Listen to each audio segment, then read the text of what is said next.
Uma saudação a todos! Meu nome é Emerson Borges, sou bacharel em História e por mais de 20 anos fui ministro religioso. Sou escritor desse livro, A Bíblia sob Escrutínio, e baseado no meu livro, toda semana aqui nesse canal analisamos um assunto bíblico com profundidade. O tema de hoje é a construção do mito Jesus. Mas antes de entrarmos no assunto, não se esqueça de dar o joinha aí no nosso vídeo. Estoure esse like aí para nós. Se inscreva em nosso canal, comente, compartilhe e não se esqueça de acionar o sininho de notificações. Se você desejar adquirir meu livro, eu vou deixar aqui na descrição desse vídeo os links aonde você pode adquiri-lo. E se você quiser assistir os outros vídeos da série que nós já fizemos, eu também vou deixar aqui na descrição desse vídeo os links aonde você pode assisti-los. As pessoas em geral, quando querem saber sobre a vida de Jesus, de certa forma ficam limitadas a usar os 4 evangelhos que estão na Bíblia. No caso, os evangelhos de Mateus, Marcos, Lucas e João. Contudo, esses não são relatos de testemunhas imparciais, um registro histórico isento, feito por pessoas neutras. Não, longe disso. São relatos feitos por pessoas envolvidas com a causa cristã, né? Pessoas que, na realidade, estavam defendendo as suas crenças e não fazendo um relato histórico desinteressado da causa. Portanto, não podemos deixar de mencionar que são relatos tendenciosos, né? Uma verdadeira propaganda da fé. Além disso, são livros escritos décadas depois dos acontecimentos por escritores que apenas ouviram as histórias de Jesus, pela tradição oral. Histórias que foram, com certeza, alteradas, aumentadas ou até mesmo inventadas com o passar do tempo. Há muitas contradições nessas histórias, e os próprios escritores dos evangelhos fizeram muitas mudanças. E hoje nós vamos analisar algumas dessas mudanças e vamos analisar nesses 4 evangelhos que estão nas Bíblias atuais, que mesmo nesses evangelhos, que como já disse em outros vídeos, são uma pequena amostra da quantidade de relatos que existiam nos primeiros 300 anos do cristianismo, mesmo nesses evangelhos que foram filtrados, escolhidos a dedo, foram passados por uma peneira teológica, mesmo assim nós vamos notar aqui nessa consideração a construção do mito Jesus. Nós vamos começar analisando do evangelho considerado mais antigo, que é o evangelho de Marcos, e depois vamos analisar os evangelhos de Mateus, de Lucas e finalmente o de João, que foi considerado o último dos 4 a ser escrito. O próprio Jesus Cristo não escreveu uma linha sequer sobre sua vida, sobre seus ensinos. Tarefa que supostamente foi assumida pelos seus discípulos. Entretanto, os primeiros discípulos é pouco provável que eles fossem alfabetizados, devido ao elevado índice de analfabetismo que existia no primeiro século, em especial no Império Romano. Para se ter uma ideia, nos grandes centros como Roma e Atenas, o nível de alfabetização chegava a míseros 5%. Agora imagine numa província distante como da Galileia, uma província com menos importância, e uma província onde a maioria da população eram camponeses, pessoas pobres, simples e humildes. Então, logicamente, os discípulos de Jesus eram pessoas que tinham pouquíssima instrução. A própria Bíblia, ela reconhece isso nesses evangelhos que temos hoje, nas Bíblias atuais. A Bíblia, em diversos relatos, ela menciona que os apóstolos eram pessoas simples, comuns, eram pessoas indoutas, pessoas que não tinham instrução e nem estudo. Então, dificilmente um discípulo de Jesus, aqueles pescadores lá da Galileia, dificilmente teriam condições de escrever em grego. Como eram judeus da Galileia, como o próprio Jesus, eles falavam a língua aramaica, porque ali na região, na época era o aramaico. Portanto, é pouco provável que os primeiros discípulos de Jesus tivessem algum conhecimento do grego. Se tivesse, seria um conhecimento extremamente grosseiro, visto que eles passavam a maior parte de sua vida conversando também com outros camponeses analfabetos, falantes de aramaico. trabalhando ali diariamente com essas pessoas. Então, os discípulos de Jesus não poderiam ser os escritores dos evangelhos, porque os evangelhos foram escritos em grego, né? E, obviamente, por cristãos que tinham uma certa educação e eram capazes não só de falar, mas também de escrever em grego, porque é uma grande diferença entre falar uma língua e conseguir escrever, e ainda mais escrever de maneira correta, né, de maneira coerente. Na época, muitas pessoas, às vezes, até falavam, né, o grego, mas escrever já era um privilégio para pouquíssimas pessoas. Pessoas da alta nobreza, os escribas, né, pessoas ali mais ricas. Né. Os pobres, dificilmente nós encontraríamos pessoas ali que tinham condições de falar o grego. E ainda mais escrever. Né. E ainda mais escrever relatos complexos. Porque os manuscritos antigos em grego que temos no Novo Testamento são escritos, apesar de não serem uma obra-prima, né, da língua grega, eles contam histórias, né, interessantes, eles têm ali uma certa coerência, né, constroem uma certa narrativa, coisa que pastores e pescadores e pessoas pobres comuns do interior da Galiléia no primeiro século jamais teriam condições de escrever. A única maneira de se copiar um livro na época era à mão, um trabalho detalhado, um trabalho demorado, né, que não podia ser feito por pessoas simples e sem estudo. Tinha que ser feito por escribas profissionais. E na época, um escriba era uma pessoa muito procurada pelos reis, pela nobreza, para usar os seus talentos. Era um talento raro e um talento muito bem remunerado. Então, quem quer que fosse os autores, né, dos evangelhos lá naquela época, eram cristãos, mas cristãos de uma época posterior, de décadas depois dos acontecimentos. Pois, como sabemos, na época de Jesus, os discípulos eram pessoas simples, pessoas comuns, incapazes de escrever esses textos bíblicos, né?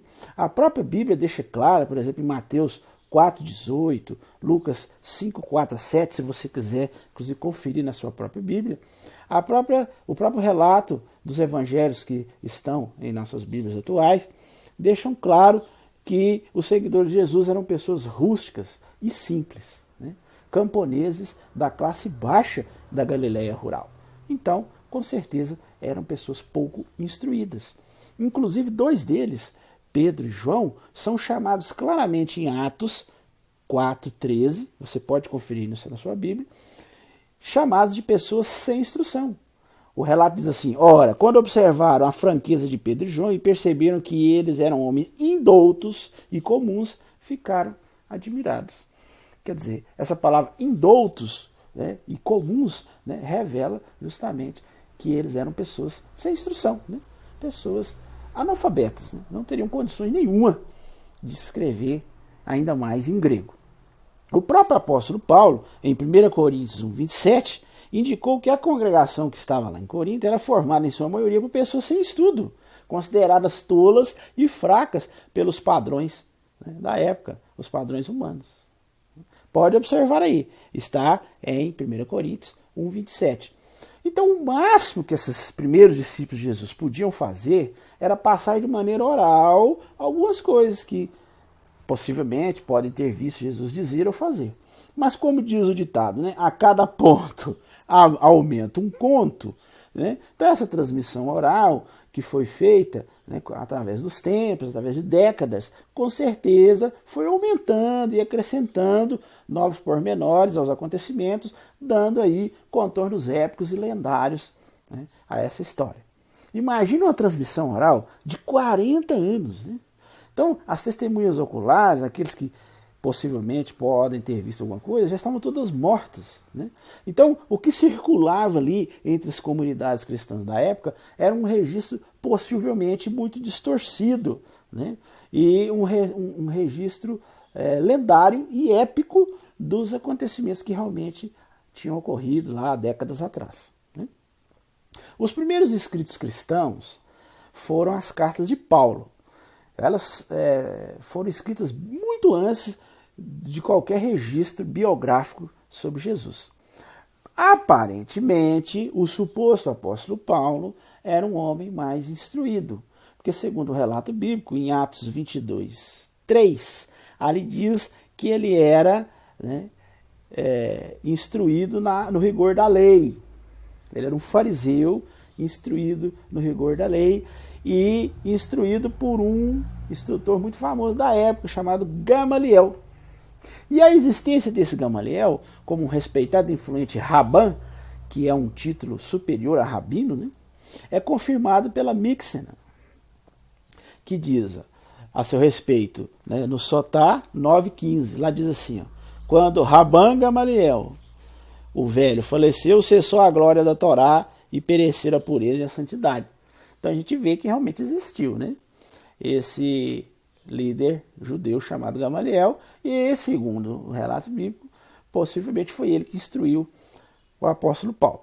Bom, isso possivelmente, né? Porque a gente não sabe, talvez os cristãos da época, né, usaram esse personagem real para dar força ao relato lendário, dizendo que Paulo tinha sido instruído por ele. Mas vamos supor, né, que realmente Paulo foi instruído por Gamaliel. Então, se ele foi instruído, ele teria condições de escrever sobre a vida de Jesus. Mas, por incrível que pareça, ele se limitou apenas a redigir algumas cartas endereçadas ali a certas comunidades cristãs da época.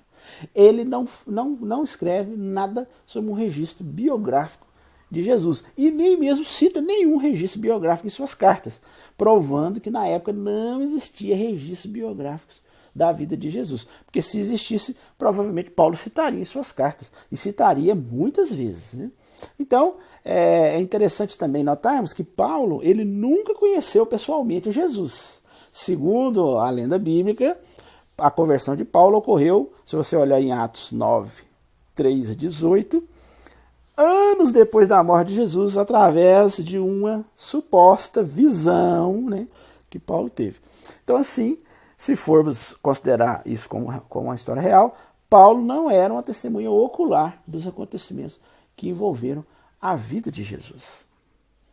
Diversas cartas foram escritas entre comunidades cristãs na época, sendo que várias delas, inclusive, se perderam com o tempo e não chegaram até nós, como comprova a própria Bíblia. Se você pegar o livro de Colossenses 4,16, lá fala, né, o seguinte: e quando esta carta tiver sido lida entre vós, providenciai para que seja também lida na congregação dos laodicenses, e para que leiais também a de Laodiceia. Olha, então nós observamos nesse texto aqui que várias cartas circulavam, e aqui é citada também uma carta chamada Carta aos Laodicenses, né? Carta de Laodiceia. Né? E essa carta, como sabemos, não existe nas Bíblias atuais. Né? Existem outras cartas, né? Cartas a outras cidades, como Colossenses, Filipenses, né? Efésios, Corinto, que eram, né, às vezes cidades ou às vezes regiões da época. Mas essa carta a Laodiceia, provavelmente era uma carta que foi escrita na época, mas que se perdeu com o tempo e hoje não se encontra nas Bíblias atuais. Né?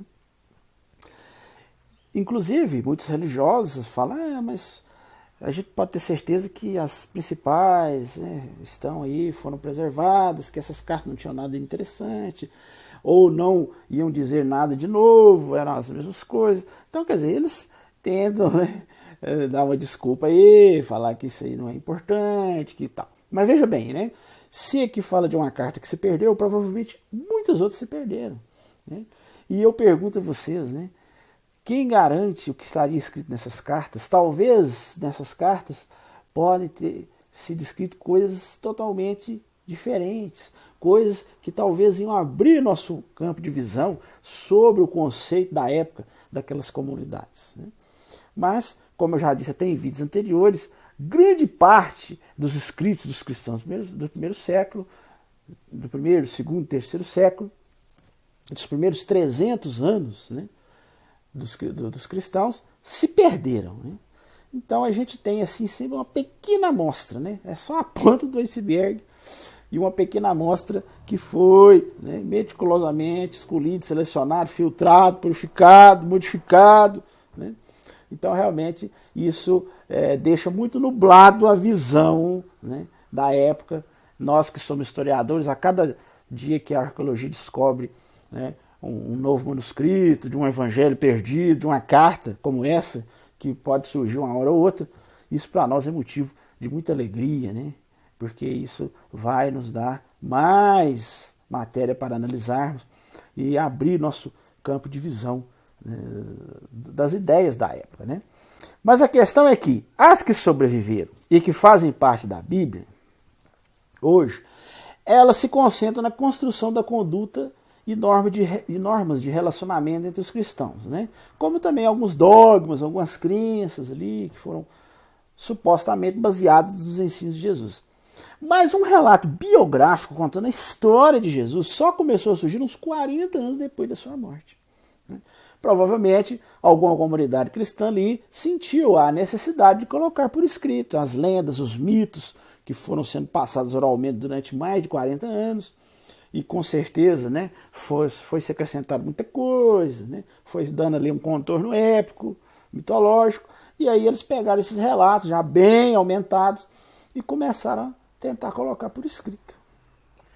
Existe um consenso entre os historiadores de que o primeiro evangelho, o primeiro relato biográfico de Jesus foi o evangelho de Marcos, que provavelmente foi escrito depois da destruição de Jerusalém, em 70, era comum da nossa era, né? Provavelmente entre 70 e 75 da nossa era. Como uma forma de homenagem, colocaram o nome Marcos, né? Aquele seguidor de Jesus. Mas é pouco provável que o próprio Marcos, que foi um contemporâneo de Jesus, tenha escrito esse relato, né? Provavelmente foram cristãos já posteriores, né, e que tinham condições de escrever um relato em grego, que começaram a tentar colocar por escrito uma biografia de Jesus. Mas aqui faz necessário uma ressalva, né? Nós não podemos saber exatamente a data que os evangelhos foram escritos. Por quê? Porque nós não temos nenhum original nas mãos para fazermos uma datação precisa, né? O melhor que nós temos são cópias de cópias de cópias que foram feitas durante séculos. E hoje, alguns manuscritos, nós temos assim alguns fragmentos desses manuscritos mais antigos, dessas cópias mais antigas, né, que a gente pode fazer uma datação através de testes, né, de testes radiométricos, testes de carbono 14, né, testes para avaliar, né, a idade desses manuscritos. Então, se a gente pegar alguns fragmentos de alguns manuscritos, a gente consegue, né, saber mais ou menos a data que foi escrito. Mas esses são, como já disse, cópias, não são originais, né? São cópias de cópias, talvez uma terceira, quarta, quinta cópia já. Então, para se ter uma ideia, o fragmento mais antigo, né, de um relato, né, do Novo Testamento, ele se chama P52. É um fragmento, um pequeno fragmento, que ele data de 125 de nossa era. Olha bem, 125 a 160, né? Provavelmente entre 125 e 160. Ele é do Evangelho de João, né? Ele é chamado P52 e, segundo testes, né, ele é mais ou menos entre 125 e 160. Olha bem, né? Já praticamente mais de 100 anos depois da morte de Jesus, da suposta morte de Jesus. Então, né, além de ser uma cópia, né, esse fragmento, a gente vê que ele tem quase um século, né, do fato propriamente dito. Esse é o mais antigo que existe. Né? Uma cópia, né, que data do ano de aproximadamente 125 a 160. Os outros fragmentos mais antigos já são do ano 180 e 200 de nossa era para frente. Já quase 200 anos depois da morte de Jesus. Então, por esse fato, não podemos cravar categoricamente as datas exatas que os originais foram escritos. Porque o que nós temos são cópias. Então a gente pode saber mais ou menos a data que a cópia foi feita, mas o original a gente não tem como saber. Isso a gente tem que deixar bem claro, né? Mas, fazendo uma análise de outros detalhes, a gente pode chegar a essa conclusão, né, de maneira até com firmeza de que o Evangelho de Marcos, o original, foi escrito entre 70 e 75. Porque existem alguns indícios muito fortes de que realmente foram escritos nessa época. O de Marcos de 70 e 75, e os de Mateus e Lucas entre 80 e 85, e o de João depois de 90 de nossa era. Nós podemos chegar a essa conclusão, até um consenso entre os estudiosos, de que realmente são essas datas, por alguns motivos, e eu vou explicar eles para vocês. Primeiro, nas cartas de Paulo, como eu já até disse aqui nesse vídeo, não existe nenhuma menção de qualquer evangelho, nem mesmo um indício de que havia algum evangelho circulando entre as comunidades cristãs ali na época. Se existisse um evangelho, na época, seria muito estranho Paulo nem sequer fazer uma menção desse evangelho, desse relato biográfico. Então, baseado nisso, é muito provável deduzir que os evangelhos foram escritos depois das cartas de Paulo, bem depois. E visto que as cartas de Paulo já foram escritas uns 20 anos depois da suposta data da morte de Jesus, então os evangelhos foram depois disso ainda, mais de 20, Então, por isso a gente já joga aí uns 40 anos. Um segundo motivo é que os escritores dos evangelhos, eles tinham informações de certos acontecimentos históricos, inclusive sobre a destruição de Jerusalém no ano 70, que você pode até analisar no Evangelho de Marcos, capítulo 13, Lucas, capítulo 21.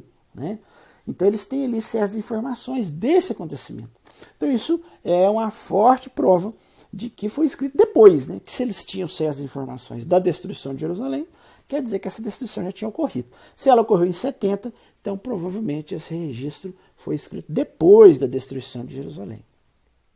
Um outro indício, um terceiro indício interessante sobre esse assunto, é que se analisarmos os evangelhos separadamente, parece, você vai perceber, se você ler um, depois ler o outro, que Mateus e Lucas usaram Marcos como fonte.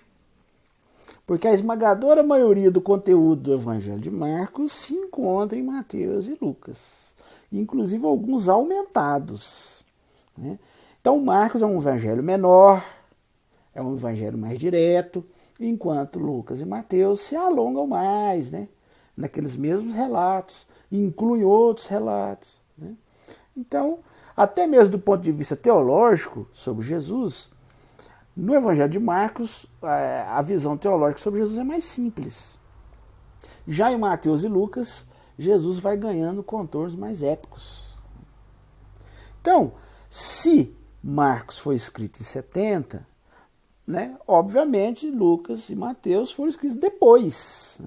Depois, porque a gente percebe claramente que tanto Mateus e Lucas basearam muito em Marcos. E visto que Marcos é mais simples, e Mateus e Lucas já foram aumentando mais a história, então a gente percebe que eles foram escritos depois. Então, Marcos se foi em 70, Mateus e Lucas, a gente já joga aí mais uns 10 anos, no mínimo 80, 85, nossa era. Um quarto indício interessante é que, como eu já disse também em partes aqui nesse vídeo, os primeiros discípulos eram analfabetos e dificilmente conseguiriam escrever em sua língua, que é o aramaico, muito menos no grego, que era um estilo ainda muito mais sofisticado. E os manuscritos dos evangelhos são em grego. Então, o mais provável realmente é que depois da destruição de Jerusalém, em 70 pelos romanos, é que os cristãos viram a necessidade de colocar por escrito todas aquelas histórias que circulavam oralmente ali, para que elas não se perdessem. E se nós observarmos os 4 evangelhos com atenção, e fizermos uma comparação, nós notaremos ali essa gradual construção do mito Jesus, que ele começa lá em Marcos como um humilde pregador galileu e se transforma já no Evangelho de João no Deus encarnado. Nós vamos perceber esta construção. Nós vamos fazer uma análise aqui de alguns pontos desses 4 evangelhos e você vai percebendo, você vai analisar na sua própria Bíblia, você vai perceber a gradual construção, que começa em Marcos com Jesus mais simples, em Mateus e Lucas ele vai ficando mais sofisticado, até que em João ele recebe o status de Deus encarnado. Se você observar o Evangelho de Marcos, você vai notar várias coisas interessantes nele. Primeiro, que ele é menor e o mais simples dos 4 evangelhos. Você pode ler todos separadamente, você vai perceber isso. Ele já começa no batismo de Jesus, né? E deixa de relatar todos aqueles acontecimentos que nos outros evangelhos aconteceram antes do batismo de Jesus. Por exemplo, o nascimento milagroso, Jesus nasceu de uma virgem, o infanticídio, que o Herodes mandou matar as criancinhas e tudo. Então isso aí não existe no relato de Marcos. Além disso, no relato de Marcos, não há aquele esforço, né, para tentar harmonizar tudo que acontece com Jesus com escritos do Velho Testamento, das Escrituras Hebraicas, profecias das Escrituras Hebraicas. Porque em Mateus e Lucas, a gente nota um esforço enorme, uma ênfase muito grande em tentar, né, adaptar as profecias do Velho Testamento às coisas que acontecem na vida de Jesus. Mas em Marcos, a gente já nota que não há essa ênfase. Tirando ali uma única tentativa de adaptar uma profecia do Velho Testamento que se encontra no início do Evangelho, né, que é uma combinação de Isaías 43 com Malaquias 3:1, mas que é também um trecho que se refere a João Batista, né, que não tem nada a ver com Jesus, se refere a João. Tirando essa parte, né, a gente nota que não há essa ênfase em tentar adaptar as profecias do Velho Testamento a Jesus. Além disso, no Evangelho de Marcos, os milagres eles não são tão complexos como são relatados, por exemplo, no Evangelho de João, que foi escrito bem depois, né? No Evangelho de João, por exemplo, Jesus chega a ressuscitar um homem que estava morto há 4 dias. Né? Você vê que é uma coisa bem difícil de se conceber, né? Uma pessoa já morta há 4 dias. Então, e muitos outros milagres são relatados em João, e alguns até em Mateus e em Lucas, a gente percebe que os milagres são mais elaborados. Então a gente já começa a perceber a construção desse mito. Nos primeiros relatos biográficos, os milagres mais simples, né? Que, por exemplo, em Marcos, né? Milagres mais simples, Mateus e Lucas eles vão criando uma sofisticação maior, até que chega em João e já toma aquele conceito, né, todo espetacular, né? Milagres impressionantes, né? Milagres que causavam ali, deixavam as multidões atônitas, né? Com a complexidade dos milagres, né? Então a gente percebe isso. Leia aí Marcos, depois leia Mateus e Lucas e depois leia João e perceba a diferença dos milagres. A complexidade como é muito maior em João. Você nota isso, né? Outra coisa que você nota também, que no Evangelho de Marcos, como eu já disse, Jesus não foi concebido pelo Espírito Santo, porque não há nem relato sobre isso, dele nascer de virgem e tal. Jesus já chega no batismo. Então, deixa bem claro em Marcos 1:10, né, que ali no batismo é que Jesus é escolhido. Então, Jesus é um homem comum e que Deus resolve escolher ele ali no batismo. Fala assim, este é meu filho, o amado é quem tem aprovado. Então, daquele tempo em diante, é que Jesus começa a realizar milagres e fazer todas as obras espetaculares, né? Então, Jesus, ele simplesmente é um profeta que foi escolhido por Deus ali no batismo e a partir dali ele começa a fazer as suas obras poderosas. No Evangelho de Marcos, Jesus não fala muito de si mesmo, né?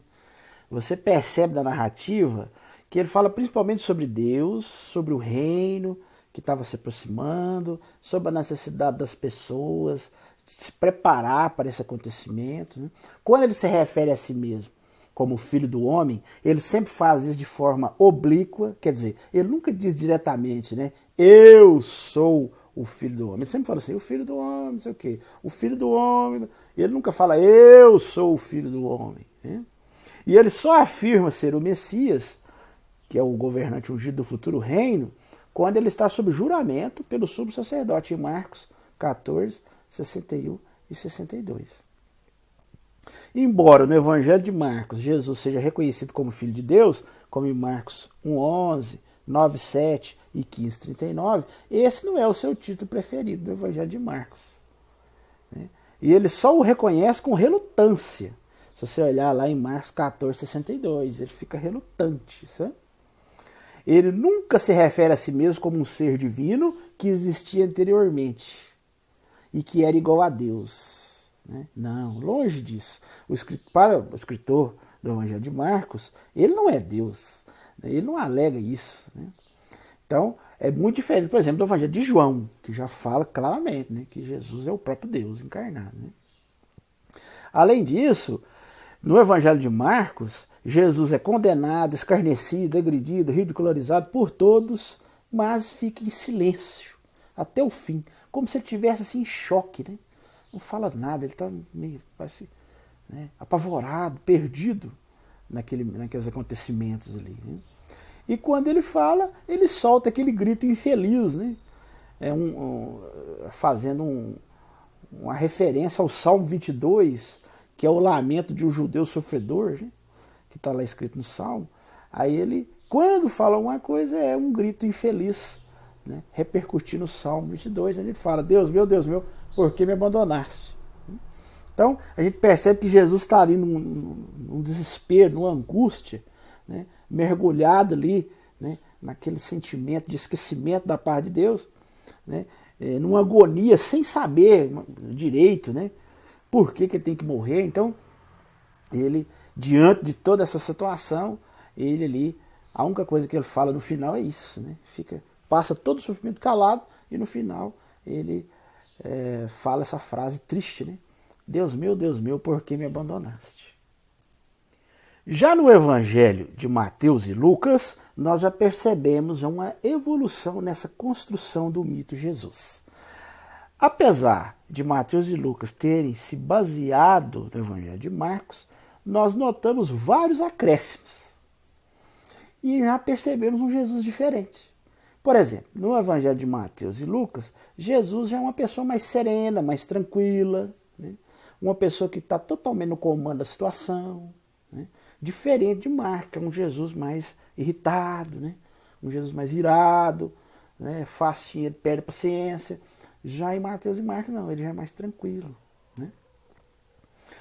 Quando ele passa por todos os acontecimentos que levam à morte dele, em Marcos, como eu disse, ele fica em silêncio, né? Meio perdido, não fala nada, né? Já em Lucas, ele já não está como em Marcos, né? Totalmente em silêncio e só fala no final aquela frase, Deus meu, por que me abandonaste? Pelo contrário, quando ele segue para a morte, ele conversa com as mulheres que choram, né? Pelo que está acontecendo, né? Ele, quando é pregado na cruz, ele faz uma prece pedindo a Deus que perdoasse aquelas pessoas, né? Ele conversa com um dos homens que está crucificado lá com ele, né? Troca uma ideia com ele lá, entendeu? Parece que ele está no comando da situação, está tranquilo, né? Ele está de boa, está sabendo tudo que vai acontecer, né? Ele está ali plenamente consciente do que tem que acontecer, né? E em vez de dar o grito lá de Marcos, Deus meu, por que me abandonaste? Aquele grito triste, exprimindo aquela sensação de abandono, né?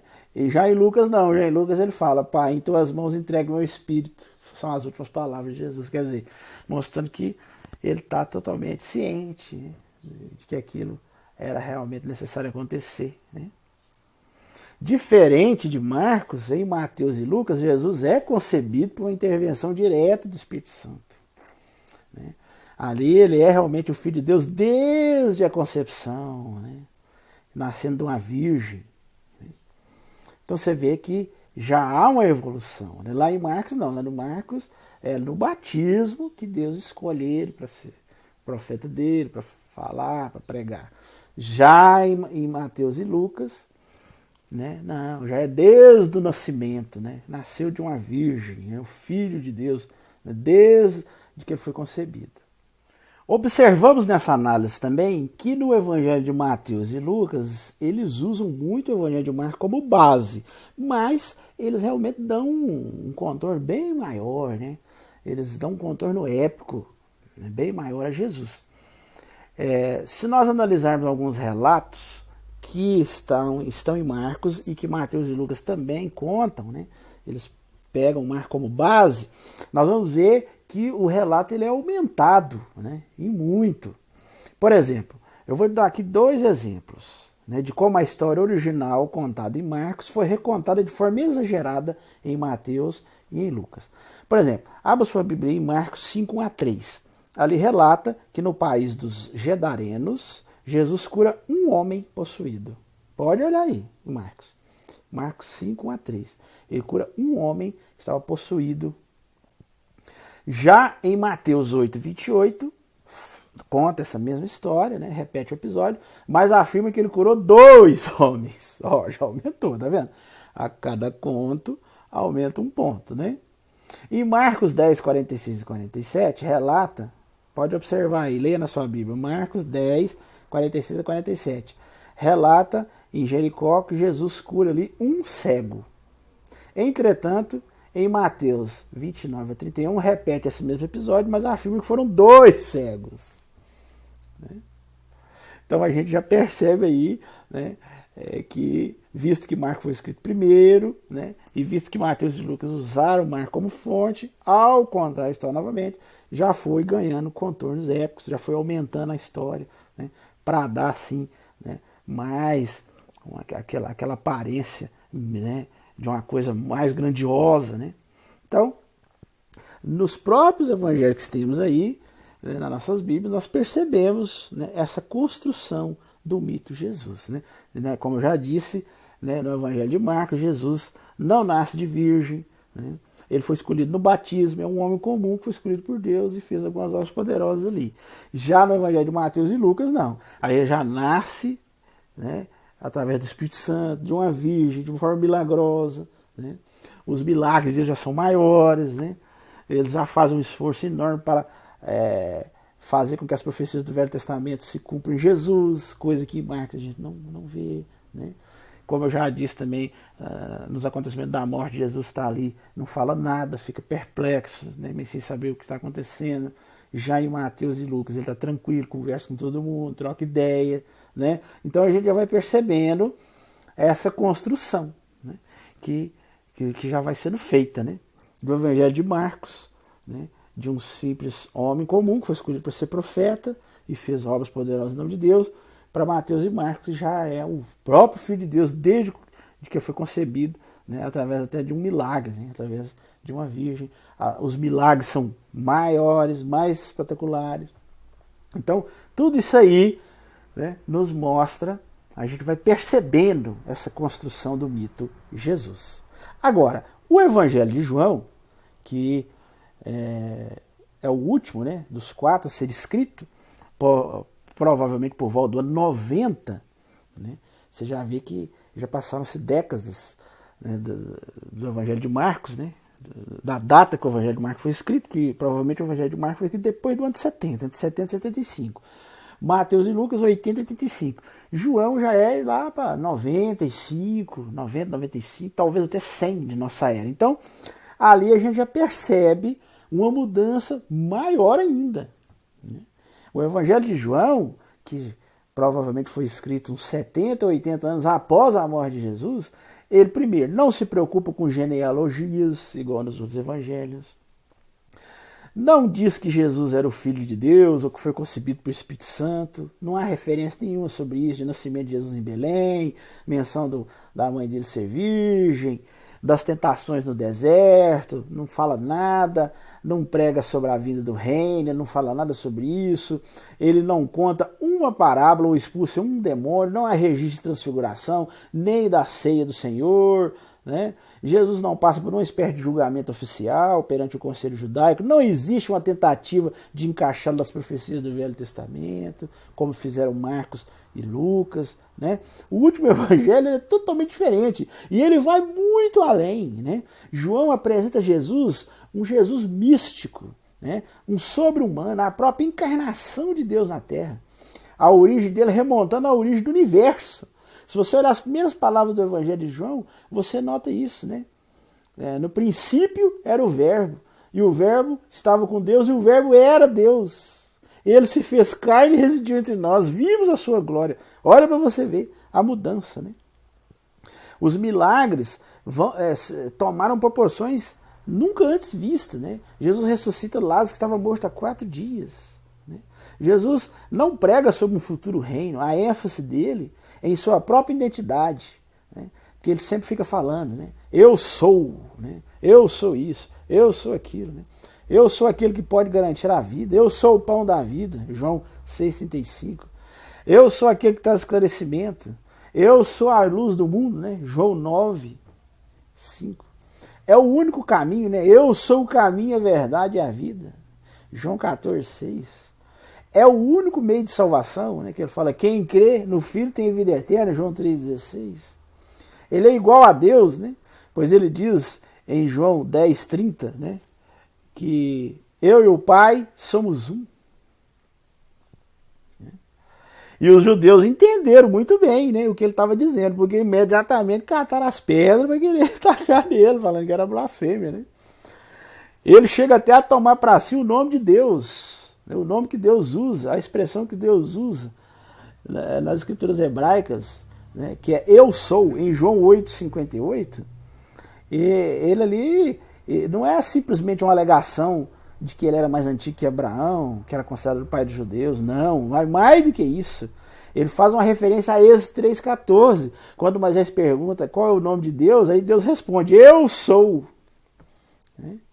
Eu sou. Então veja, então ele está, né, se identificando claramente como o próprio Deus. Então se a gente comparar com a simplicidade do Evangelho de Marcos, e depois, apesar do Evangelho de Mateus e Lucas, né, desenvolver um pouco mais essa questão da construção do mito de Jesus, no Evangelho de João, aí chega no ápice, né? A gente percebe ali uma teologia avançadíssima. Só que o problema é que Atos 4,13 diz que João era um homem iletrado, e era um homem comum, né? Então realmente seria impossível João escrever um evangelho de tal forma, né? De tal complexidade, com uma teologia tão avançada como essa. Então isso mostra que o Evangelho de João, provavelmente, foi de autoria de vários teólogos muito bem preparados, que já quase um século depois dos acontecimentos de Jesus, né, eles desenvolveram toda essa teologia avançada sobre Jesus. Nesse evangelho, Jesus tinha uma pré-existência no céu. Olha para você ver João 1,14, né? De modo que a palavra se tornou carne e residiu entre nós. Então veja, né? Jesus deixa de ser aquele filho de Deus e passa a ser o próprio Deus. Como eu já disse, João 1, né? A palavra era Deus. E também o evangelho coloca Jesus como o criador de tudo, porque fala em João 1,3, né? Todas as coisas vieram à existência por intermédio dele. Né? Então aí a gente percebe no Evangelho de João que Jesus é colocado no pedestal mais alto que possa existir. Né? Lá em Marcos, ele é um profeta, um homem comum, que no batismo foi escolhido por Deus para pregar sua mensagem.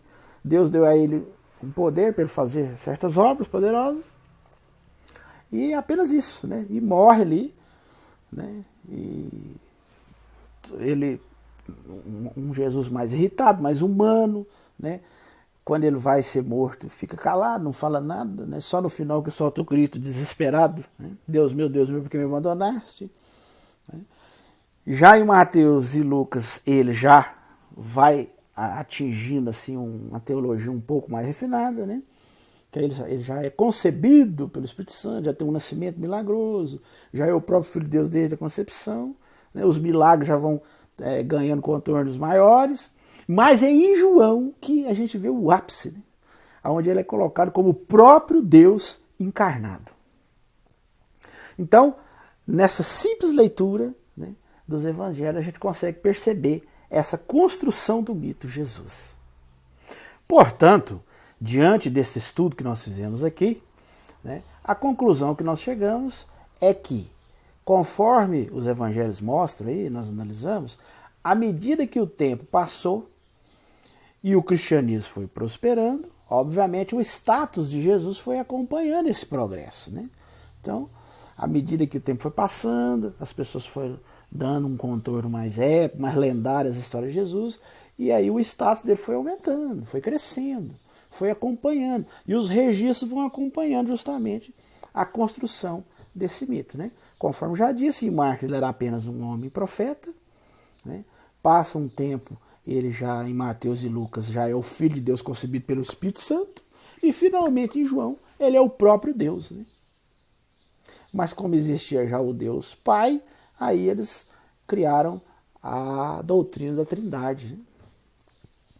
É possível que Jesus nunca tenha ensinado que foi concebido pelo Espírito Santo ou que era o próprio Deus, mas naquela época é digno de nota que o imperador romano, como Augusto César, era considerado como filho de Deus, como um ser divino. Então, devido a isso, os cristãos com o tempo viram essa necessidade de elevar Jesus a uma posição semelhante.